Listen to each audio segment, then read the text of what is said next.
ناظرین و سامعین، یہ وظیفہ ہر طرح کی مشکلات کے لیے ہے۔ اس کو کرنے سے رزق میں برکت ہو جاتی ہے اور کاروبار بھی خوب ترقی کرتا ہے۔ اس وظیفہ کی برکت سے انسان حادثات سے بھی بچ جاتا ہے۔ یہ وظیفہ تمام بیماریوں کا علاج ہے۔ اس کو ہر وقت ہر پل وضو بے وضو پڑھنا ہے۔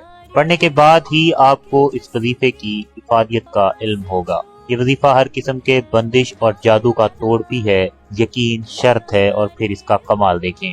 آپ نے صرف اللہ تعالیٰ کی یہ 5 نام، یا اللہ، یا رحمان، یا رحیم، یا کریم، یا غفار، یہ پڑھتے رہنا ہے۔ وضو میں ہوں یا بے وضو، کوئی کام کر رہے ہوں یا کہیں بیٹھے ہوں، کھڑے ہوں یا لیٹے ہوں، یا آپ کسی بھی طرح کے سفر میں ہوں، آپ یہ نام پڑھ سکتے ہیں۔ کسی قسم کی کوئی بھی پابندی یا شرط نہیں ہے۔ آپ کو اس وظیفہ کی اجازت ہے۔ آپ ان ناموں کو ابھی 1 دن ہی کریں گے کہ اس کے کمالات دیکھنا شروع ہو جائیں گے۔